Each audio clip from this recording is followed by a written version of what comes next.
Hey everybody, welcome to this webinar during which we're going to look at how you can transform your business networking techniques. And it doesn't matter if you've been doing for a short time or for a long time. I think you'll find there's something that you can learn from this presentation. Now it is a webinar, but it's also recorded.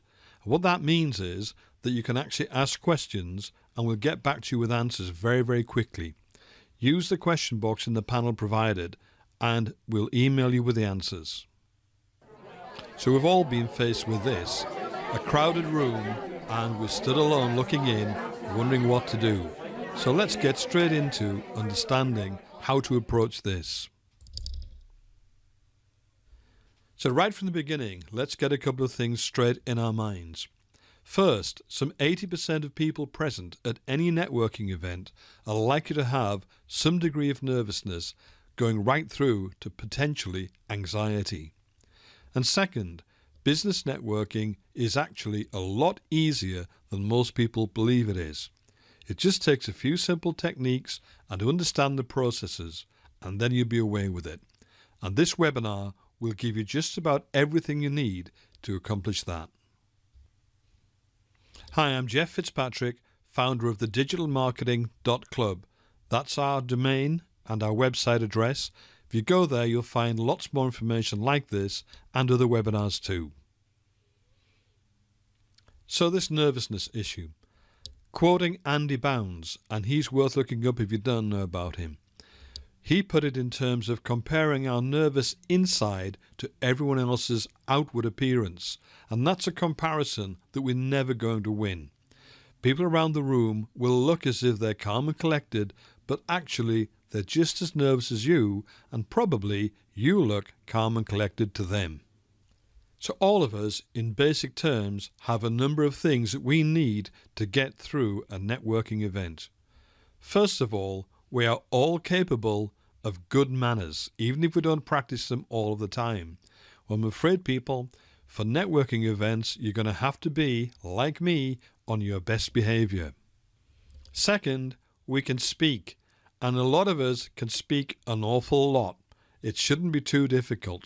Even if you're shy, the things you're going to have to say here are straightforward and easy, and something that you should be able to get to grips with very quickly. The next necessity is to know what we actually want to get out of the process of networking. What is it we're actually after? And then, given a couple of simple, proven techniques, we're on the road towards success.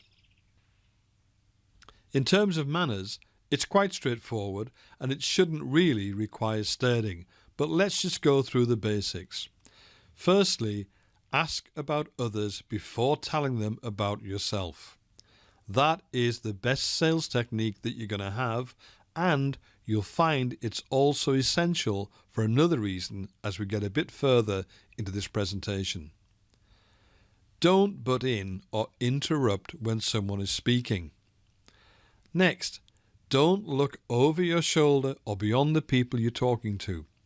Be engaged and present with them.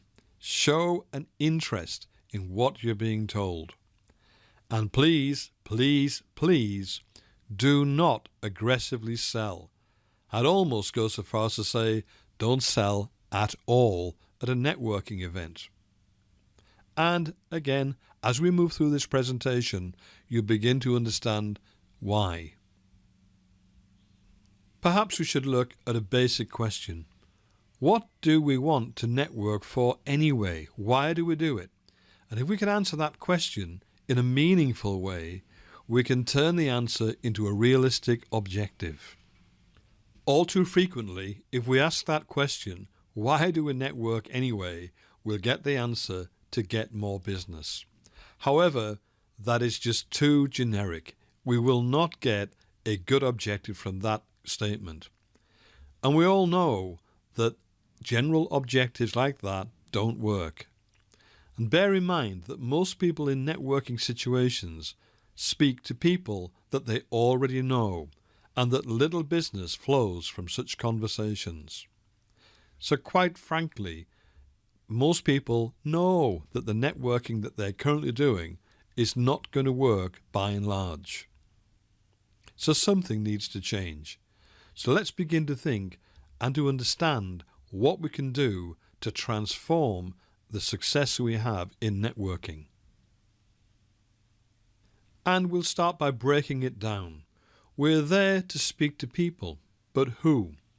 There are going to be 3 types of person in the networking room in simplistic terms and when viewed from our individual perspective. We have the big fish, people who could potentially help our business in a number of ways. And they're not just people that we could sell to. They could be potentially significant customers, but they could also be possible suppliers or recommenders to potential customers or suppliers. And I'm talking about people that can really help us. We've also got the small fish, the tiddlers, people who could be of some potential help to our business, but only in a small way. They could actually be enormously important, with huge wallets and great influence, but still of no great potential benefit to us or our businesses individually. There's nothing wrong with these people, and we're not saying that they're too small to bother with. We're simply saying that they're not appropriate, they're not the best people to help our business. The third section, and frankly I'm pleased that it was Andy Bounds who named them rather than me, are the old boots, those of little or no benefit to our business. No matter how nice they are, how big their company is, or how small it is, how rich or poor they are simply not going to help our business in any meaningful way. So I think it's fairly obvious who we actually want to be talking to. And unfortunately, like you can see in the picture here, we don't have a fish finder, certainly not a big fish finder, but we have some things that we can do. Firstly, and importantly, if you get the chance, at the beginning or even before the meeting itself, check the guest list and look for those potential big fish there, and then try and get introduced to them. Also, you can ask around the room who is that across there, where they're from, what do they do. But it's also important that we use some of our time at the networking meeting to speak to strangers. When you speak to a stranger, you're looking at a potentially fantastic big fish. And it doesn't matter what they look like, until you actually speak to them and get to know them a little, you won't know how useful they might be. So definitely, part of our objective at the networking meeting is to speak to some strangers. And to do that, we've got to approach people. Some of you have probably already seen this, but you've got different types of people in the room, as represented by these people representations here in the diagram. The first is 2 people, and they're standing directly face to face, probably in conversation, and that's a closed group. It's actually quite difficult to introduce yourself to a conversation like that. On the top right, we've got 3 people, and they're standing apart. They're not engaged in a tight circle. That's probably open. It'd be much easier to actually enter that. Bottom left, we've got you, but we've also got other people like you who are stood alone just like that. And they're open too. They can be approached. Next, in the center bottom, we've got a closed group of 3. And although we're showing 3 here, that could be 3, 4, 5, whatever number of people.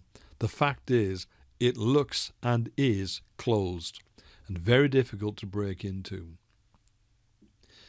The final people we've got in this diagram are on the right, and it's 2 people. And unlike that first couple we looked at, this is an open group and again approachable. You may not find that immediately looking around the room you can recognize these open groups and open people, but within a few minutes they'll appear. I can absolutely guarantee it. So be on the lookout for them and be ready to approach. But what do we want from them? What do we want from these open groups and people? And how do we approach them? Well, I've got a big secret, and that big secret is going to make approaching and knowing what to say much, much easier. My big secret? All we want is to arrange to meet them at a later date for a cup of coffee. Our objective is to find big fish and to arrange to meet them later for a cup of coffee. We do not want to sell anything. In practice, it's probably just a telephone call that we're looking for, a time and date to make that call to arrange for the coffee date. That's all that's needed. So how do we get to that point? That's an excellent question. Let's look at it. Firstly, to get into the conversation, if it's just one person that you're looking to speak to, a simple opening, smile and "Hi, my name is" will suffice. If it's a group of 2 or more people, then this, I can promise you, absolutely works. "Hello, my name is," whatever it is, and "can I join you?" It's as simple as that. It's all you need to actually say. So that gets you in, and then, of course, at some point you want to continue the conversation. And you need to be ready with questions that you can ask, questions that allow you to decide whether the people in front of you are big fish or not. And if you're talking about yourself, then you will not be able to do that assessment. So you want to be asking them questions. What do you do? How's business? What type of professions could help you with referrals? That's a really good question. And all of these get you into that conversation. They're all expected. They all happen all of the time. There's no big deal about asking these types of questions. However, at some point, you do need to talk about you. If you're going to arrange for that cup of coffee, then the person you're speaking to needs to know that there's a point to it and that there's something in it for them. However, your conversation about yourself needs to be kept short and pithy. You could use, in fact I recommend that you use, an elevator pitch.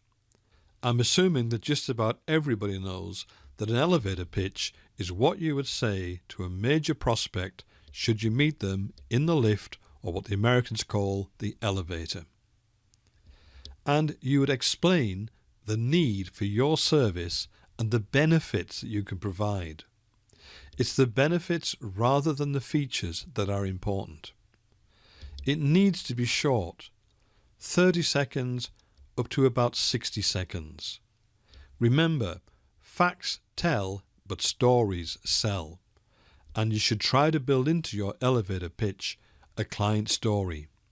And you can prefix client stories with words such as "for instance." Next, you want to try and differentiate your offer with phrases like "unlike other people in this business, I," etc., etc., etc. Or "unlike anyone I've come across," or "rarely in this industry." However, I advise you to write down your pitch, revise it, practice it, and ask others what they think about it. Depending on where you're linked to this webinar, there should be information that you can download, and that will give you some scripts that you can use as a template to put your elevator pitch together, until you actually get round to thinking of a better one for yourself, and you surely will. And here are 2 of the templates. First, I, then stating what help or what benefits you can give, work with typical clients to help them, benefits in more detail, like I did with whoever a client was, who tell the story, which meant that they get a list of benefits that they got as a result of the work that you did. Or I, again, help and benefits. So what I mean by this is not saying, for example, hi, I am an accountant, but more like, hi, I help to grow businesses, or I help businesses to save tax, or I help businesses to release whatever it might be from the financial service sector. And I work with, now you put in your typical clients, people in whatever sector or industry or size who have a problem with the stuff that you do sort out for your clients. For instance, tell a story of how you help somebody. I was able to get this result because Unlike others in my profession, I, and then you differentiate yourself. That's pretty complicated, which is why I recommend that you do the download and work on your script.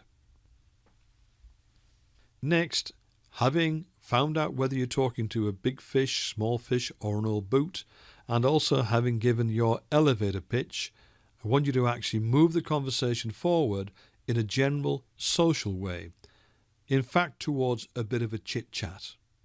You can arm yourself and make yourself ready for this by having a few conversation topics ready before you even enter the room.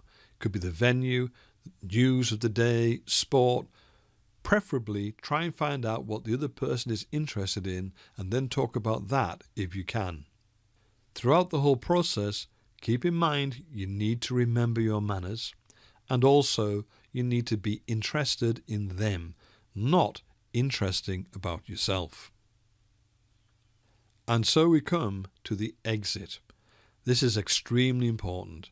And again, please behave politely and with integrity.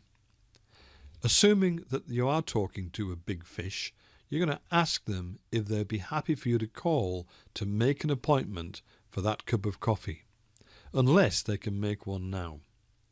You're going to ask for their business card, and when you get it, you're going to look at it and take some notice. Next, you'll ask if you can actually make a note on their card as to when you're going to call them. That sets up an appointment for you to call them tomorrow afternoon or whenever it might be to set up the coffee date. You're going to ask them for their preferences as to what day or time of day is best for you to call them, or even to set up the coffee itself. And then finally, you're going to ask them if they would like one of your business cards. To actually exit the conversation, you could be using phrases such as, "Thanks, I really enjoyed talking to you," or even better, use what you've been told in terms of who they would like to make a contact with. So, you could, for example, be saying that you'll let them know that you will try to put them in touch with people if you can. And after the networking event, there's some following up to be done. First, evaluate whether you met your objectives. Did you talk to as many strangers, for example, as you wanted to? And do you need to make any changes to your plan for next time? Then you need to follow up on your contacts, but do so in a very good way. Firstly, when you call, remind them of who you are. And you should try and make that a call rather than an email. A call is likely to be more successful. And in that call, you'll remind them that it was agreed that you would call them, and you'll remind them that you both thought that a coffee would be a good idea. And then you try and get an agreement to a time and date and a venue for that coffee. And some final thoughts. Stand tall. I'm actually quite short. Doesn't make any difference. However tall or short you are, stand tall. Don't slouch or loll. Use eye contact. Smile. Limit your time in each conversation to around 8 to 10 minutes. You've got a lot of people to get around in the networking meeting. Also, be one of the first to arrive. That will maximize your ability to get round and work the room. And finally, dress as you would to meet your best client. Now, that doesn't always mean a suit, a tie, or a business attire. If you're, for example, a plumber, gas engineer or something, then that's fine. Just dress as you would dress to meet your best client, however that would normally be. And if I can just remind you, if you want to ask any questions, use the panel which is on this page, or email me, jeff@thedigitalmarketing.club. And we're also available to provide training, to assist with your online marketing, or to help you to produce a webinar of your own. So bye for now. It's Jeff Fitzpatrick of thedigitalmarketing.club.